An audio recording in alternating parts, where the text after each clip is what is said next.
Interesting.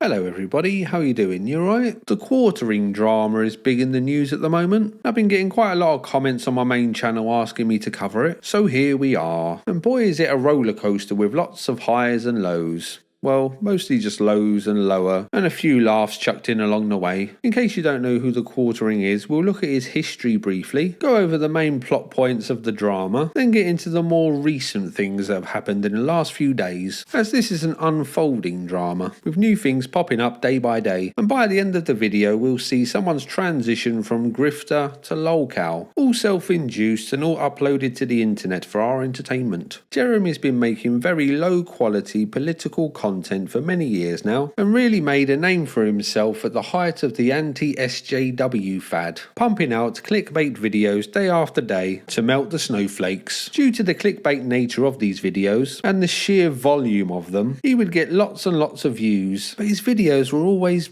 pretty bad, really. I mean, the guy can barely string a sentence together. He stumbles and mumbles his way through his 10-minute slop videos. And within the first 30 seconds, it becomes very clear that he's not the sharpest tool in the shed. But what he did have was a business model that worked, and it rocketed him to be a well-known YouTuber making lots of money. I do have to ask myself who his fans are, though. Like, who has been unironically watching him all these years? Because he must have some, I suppose. He basically just reads articles in a very awkward way. Like the very early days of text-to-speech. You know, the one that you can barely listen to because it's so horrible and grating. That was better to listen to than Jeremy. He positioned himself as some kind of Christian conservative free speech warrior, fighting back against a crazy woke mob. But in reality, most people saw him as a grifter who would say or do anything for likes and views. Win for Charlie Kirk yesterday. Smash that like button if he's staring down from heaven, enjoying the fact that Tyler Robinson's desperate plea to get cameras blocked from the trial has been rejected. Whatever kept the money rolling in is what Jeremy would do. A particular favourite of his in his culture wars was the actress Brie Larson, who he made many videos about over the years, picking apart every movie that she's been in or every little thing that she said, which, as we'll see later, demonstrates Jeremy's hypocrisy. He also has a coffee company that he decided to name Coffee Brand Coffee, and package in the most boring packaging you could imagine. A true artistic soul. His political grift went on for some years, and most people didn't really pay attention, unless they got caught up in his clickbait traps every now and again, realised that it was a quartering video and quickly turned it off. But as the years went by, some people started to pay attention. The Kino Casino. This is a troll show run by Andy Warski and PPP. They examine people on the internet, and once they've selected a target, they create storylines around them, I guess. I wouldn't say they lie, but they frame things and overstate things and create interesting narratives. Plus they ring bells and have little catchphrases. Oh, buddy! It just keeps happening! It's the Jer-apocalypse! It's the crucifixion! They would start to do more and more segments on Jeremy, picking apart his live streams, questioning his financial decisions, the way that he looked, bringing small little details to light, like he was close friends with leading members of a sex cult, whose members ended up going to prison for a long time. You know, little things like that. And yeah, apparently this is just a true thing that he admits. Watching a documentary or a video that's out right now on the Nexium cult, the NXIV or whatever, and I know two of the people that were in that. Really? Yeah, okay, I interviewed one of them. One of them's been to my house. So you dabbled? I didn't dabble in the cult, but I know all about it from the inside. They also pointed out how hypocritical he was, like pretending to be a good Christian man, then openly talking about his degenerate adult movie habits. I'm so far down the I've been watching internet since I was 14, so I'm on some real next level shit nowadays. 14, mate, you started late. One of the storylines that they stumbled across was one of his friends named Adam partakes in some unusual activities in the bedroom, so he'll pleasure other men's wives as they watch, apparently. People then started to dig into Adam's past and found out that he had been arrested for domestic abuse and harassment as well. The context for these crimes is missing, but they are the charges that he was arrested for. People then started to notice that the quartering would talk about Adam quite a lot on his streams. So somebody posts this. I thought I saw Adam Sellers, but now I missed it. Probably one of my best friends, IRL, is Jewish. I don't know if he's practicing Jew. He goes to like a non-denominational church. Adam, you're a great guy. He supports the channel. I fucking love him. I shoot darts with him. He's a great dude. Some of the things that Jeremy would say to Adam would be quite inappropriate, I would say. Adam, bro, bring your fucking wife's big old boobs and bring her over to our house. I want you to meet my German Shepherds. Now, how the dogs are involved in all this, I'll leave up to your imagination. But that's a very familiar way to talk about someone else's wife, right? Adam Sellers, it's 9:20. I think you could be to my house by 10. I want to see your wife's big old boobs at my house in the hot tub. Hot tub's toasty, ready for you, bud. I would never think about saying that to one of my friends ever. And if I did, I'd expect to be unconscious on the floor very quickly. Comments like this suggest a personal familiarity, a level of intimacy that most people don't have with their friends' wives. Then clips started to appear of him talking about his experiences with swinging, then him quickly changing his mind that he shouldn't be admitting to this to his conservative Christian fan base. Right? Like, he's got some STD, or clearly he's taking a part in that lifestyle. You know, in my experience, I've never taken part in this lifestyle, but I know I have friends who have, and then obviously I've covered people who have, you know, swingers. As if this wasn't bad enough, clips started to go around about him talking about his fantasies. In one of them, he makes up a movie plot where he is the star, and his co-star is a female actress that he really fancies in real life. So if you're a man watching, just think about how your fantasies would play out in this scenario. What would be the plot of this movie? Well, for Jeremy, the movie starts off with her banging lots of other men, but eventually she starts to love him after she has banged lots of other men, and he's made it very clear that she has banged lots of other men. Gia and I could do an excellent on-screen romance where, like, I'm the best friend. I'm like her best friend, but I pine after her. And then she just keeps banging all these other dudes.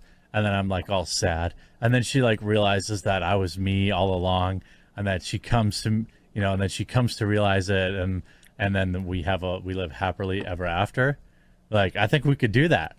I mean, that's what I think. Before all of this, his detractors had been making jokey claims that his wife had been having relations with a black pilot that they called Sky Roan. As far as I can tell, this seemed to have just been a joke, but now it was becoming all too real. Of course, all of this gave the Kino Casino lots of ammunition to fire at Jeremy, and they would make show after show about him. Another important plot point is that Jeremy drinks too much. Far too much apparently, and allegedly takes lots of pills as well. And after months and months of drunkenly seething about Kino Casino, the quartering had had enough. He was going to put an end to them once and for all. So he messaged Josh Moon, who runs Kiwi Farms, and gave his ultimatum. That weekend, I was enjoying my weekend. I was watching a movie. I was having wine.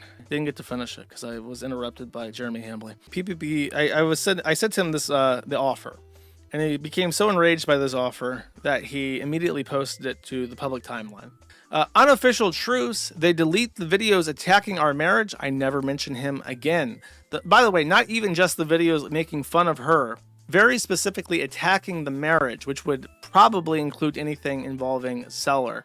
The more they do it, the more I want to flex my connections to bury them. This is a one-time offer. They can meme on anyone else they want. I don't care if they meme on my friend who apparently has a questionable past, but this is an exploding offer. If they want to go to war, I will win. I assume all these messages will be public, but I like Andy. Just get rid of the videos claiming I let some my wife, and they continue to make 10K a month on YouTube, and I move on. But they continue to spread disgusting lies about my family, and I have no choice but to react. It's time for them to make a business decision. This is a win-win. I can burn it all down, LOL. I have 5 years guaranteed salary at Rumble. If they balk, that's not on you, and I still support Kiwi Farms. Broker the ceasefire, and everyone wins. So I'll just read the entire thing later, but that's the offer that I was instructed to send to PPP, which I did. And then PPP immediately posted this in public because it's obvious like extortion. He then started to tweet that he would go after their YouTube and Kick accounts, and as Andy Warski's channel had been removed by YouTube previously, it would be easy for the Quartering to get the Kino Casino Clips channel removed because Andy's ban evading and breaking YouTube's terms of service. Jeremy didn't know that Andy Warski's channel had been put back up 6 months beforehand, so there was no ban evasion. Regardless of this, on the 10th of April, Andy Warski's channel and the Kino Casino Clips channel were both removed from YouTube. Apparently, the Kino Casino Clips channel wasn't even their channel, but their editor who would take their live streams, condense them down into manageable clips, and upload them to YouTube, which is how he made his money. Hey everyone, as you all probably seen, the Kino Casino Clip channel was flagged down by the Quartering. He's actually bragging about it right now by showing cards on his main Twitter page. Jeremy, the free speech warrior, fighting against cancel culture all of his career, a man who had spent years picking apart the details of Brie Larson's life, was now taking down channels who criticised him. Jeremy had obviously never heard of the Streisand effect, as what was once a niche corner of the internet soon exploded to the mainstream, and soon everyone was talking about the situation. Jeremy Hambly, aka the Quartering, The famous Walmart crapper known as the Quartering, the Shartening, whoever you want to call him. Hello guys, Crippled Jeremy here from the Quartering. I'm drunk, but that's okay. I still hate women. do you think you all will cover the Quartering crashing out? You know, I've been hearing that he was battling with those casino guys. Yeah, he got their channel banned somehow. Oh, they got banned? They're like banned? Like straight up, their channel got Whoa. erased. And it was following his threat saying he was going to do so. This is a real Quartering tweet apparently too. Everything is fair game. Who the would tweet something like that out? Quartering attacking Kino Casino. Thoughts? I think the Quartering needs to take some stock. I think it's a polite way of putting it. What's your opinion on what's going on with the Quartering? I think that the Quartering is I think he's totally fucked up, if you want me to be honest. I think he's totally fucked up. Jeremy denies that he got their channel taken down, and I guess it's just a weird, crazy coincidence that he threatens to get their channels taken down, then 5 days later they're gone. What are the odds? His defence wasn't helped that much when on a live stream his Google drop bar came down and showed that he had messages from YouTube support thanking him for reporting someone. Now this doesn't say Kino Casino, and I'm sure it's all just a big massive coincidence again. Yeah.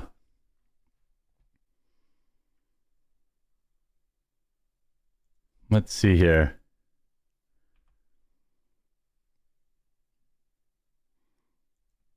Whoops, not that one.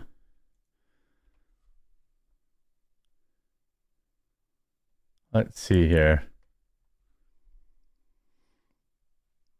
This wasn't the first time that his browse history has showed up on his streams, with one time him typing the letter R, simply the letter R, and it showing that he had previously looked up Reddit forced cream pie. I honestly have no idea what this is, and it sounds like a lovely delicious treat, probably made of chocolate and cream, if you know what I mean. Gonna be honest, I'm a little confused if Jeremy has admitted doing this to the Kino Casino or not. I have heard him deny it, and I haven't heard him admit it explicitly, I don't think. But he also seems to have like a defense as to why he did it, because they were going after his wife, which isn't really true, but kind of is, I suppose. It's all a bit confusing, really. Whatever the case may be, a storm had now gathered over Jeremy's head, a rain cloud that would follow him around, pissing just on him. Talks of lawsuits started to get thrown around, which were most likely fake and done by a troll to get attention, and people started to dig into his back catalogue of videos, and from this a meme was born. You see, Jeremy's main channel had been failing for quite some time now. People had grown wise to the clickbait nature of it all, and the owning of SJWs is not really as big as it used to be. So once you take that out of the equation, you're just left with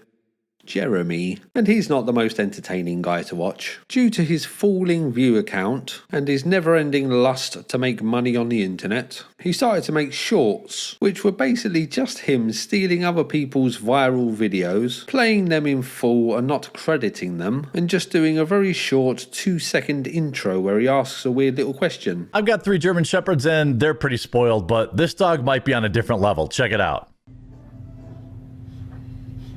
One of these videos was of a woman cooking in a big pan with oranges in it, and Jeremy asking what are the oranges for. This became a viral meme, with people doing reacts to his react, and other people doing reacts to that react to his react, until you had a big unbroken chain of reacts to reacts to reacts to his reacts. For some reason, YouTube won't let me download these videos. I don't know why. I guess they put some kind of flag on it or something, so I can't show you. But this was a popular meme, and if you hear someone talking about Jeremy and oranges, this is what they're talking about. So now let's move on to more recent events. Things that have happened in the last few days, as there's a lot to go over. So one of Jeremy's favourite things to do is to go to Renaissance fairs, which sounds quite nice and wholesome, I guess. Well, not for Jeremy. He liked to go to them, get drunk and walk around, filming himself, saying inappropriate things about women with children, loudly and proudly saying that if they have children then you know they're down to fuck, and other charming things of that nature. These videos were sent to the people that run the Renaissance fairs, and Jeremy was banned nationally. Another drama that he has had recently involves an old podcast that he did with Count Dankula and Bearing. Jeremy tweeted this: "Every live stream I have ever done has now disappeared from YouTube, and my podcast channel with 2 friends seems to have been banned. I'm sure it's totally not false flaggers and just a coincidence, but please take a moment to create a Rumble account and follow the quartering there." So an old podcast that the 3 had done together years ago had been taken down from YouTube, Rumble and BitChute. And the quartering is kind of implying here that it's either Kino Casino or trolls that have done this. But he did make sure to promote his Rumble channel, which is nice for him, I suppose. A short time later, after some pretty basic investigation, it was found that these channels were not taken down by the platforms, but manually deleted. See, when a channel is taken down by YouTube, it has certain messages on it. So when you search for the channel, it says messages like "this was removed for going against the terms of service." But Jeremy's channel didn't have anything like this. People also started to find it strange that they had been removed from all of these platforms at the same time, especially given that Rumble and BitChute are meant to be free speech platforms, and people very rarely get banned from there. Another crazy coincidence that this just happened all on the same day on all 3 platforms. The Bearing, who was his friend, pointed out that the channel had no strikes on YouTube, and that him and Dankula didn't delete it, so that only left Jeremy. The Bearing was now sure that it was Jeremy, and he was upset that a part of his history had been removed forever, just so the quartering could score some weird point against Kino Casino, and say that they were now force flagging him. I mean, if they wanted to force flag him, surely they would go after his main channel and not some old, forgotten podcast that he did with 2 other people years ago. Even though the internet had turned against Jeremy, Count Dankula and Bearing were keeping quiet as they were friendly with him. But now that Jeremy had done this to them, they would no longer stay quiet, and a Twitter storm followed, with Bearing releasing DMs between the 2, with Jeremy playing the victim and stating that now he was going to become the villain that everyone thought he was. In another really strange coincidence, after it was shown that YouTube didn't ban the channel, and in fact it was manually deleted, Jeremy tweeted that it was all his fault. But of course not because he was trying to score stupid internet points. No, it was all a miscommunication with his editor, as Jeremy wanted to test if live streams were dragging his channel down, and that's why his views keep tumbling, and his stupid nameless editor just deleted the wrong live streams. Just can't get the help these days, can you, Jeremy? But at least it wasn't intentionally your fault, I guess, Jeremy. Just a big mix-up. Whoopsie daisy. The story then changed again, with him saying that people had been using these old streams to ruin his life by finding things that he had said years ago on them. There's a guy at work who claimed that vegan vag didn't smell. Well, I can tell you this. My wife has been a vegetarian, and you can tell the difference. PPP then tweeted that if what Jeremy says is true, then now he is the ban evader. This of course would threaten his main channel. Shortly after this tweet, Jeremy deactivated his Twitter account and posted this to his YouTube channel. "Taking a social media break. We'll still have regular daily videos and live streams, but in case you noticed, my X account is gone. It's because it has been really an insane battlefield that I am 100% making making worse by interacting with and egging some of these folks on. In fact, I can't think of one good thing that X has done for me in a long time, and the constant negativity is having a real world effect on me. It's making me do and say things I just would never have done before, and I can see it's become a problem for me. Going to take that time I was wasting there and focus on improving myself and being a better person. Join some stuff at church. I don't know really, just focusing on positive stuff. See you all tomorrow. So he's taking a break from social media but still pumping out slop on YouTube and Rumble daily. Thank goodness. Not sure what the internet would do without that. This drama has spilt out all over the place, and even his co-hosts are now getting critical pushback for covering up for him, and other podcast hosts who are sponsored by his coffee brand are feeling the full wrath of the internet, with them making excuses for Jeremy and themselves by stating that they're just under attack by SJWs who are trying to cancel them because of some political agenda. The crazy woke mob is now coming for them. But sadly for Jeremy, this isn't about politics, as he's now a lolcow, and this transcends politics. Everyone from the far right to the far left to the sensible centrist can come together and mock him. Through the mockery of Jeremy, we can bring political unity to the world. How beautiful. Just in the last few hours of recording this video, new things have come out as well. The ex-right-wing political influencer, or maybe she's still right-wing, I don't really know, but Lauren Southern has written an article about Jeremy, claiming that he is lazy and a liar who lied about her on his show. Someone else has come out and said that he's blackmailing them. The details of this and how true it is, I'm not sure, so I won't go into it too much. Also, there are claims that he may be going bankrupt. Roll on. I have some DMs. I can't share the DMs because I've been talking to the people, and I've had some other things from other people who have talked to Jeremy personally. Then he has every other thing he's currently financing. 25, 30 grand a month. He's making $3 grand a month on YouTube and nothing else. My man is on the border of bankruptcy. Oh, it is true. It is true. Do you think I'm making this up? How do I know this? Interesting. Very interesting. Let's say a birdie told me. Let's just say this. That it's almost over.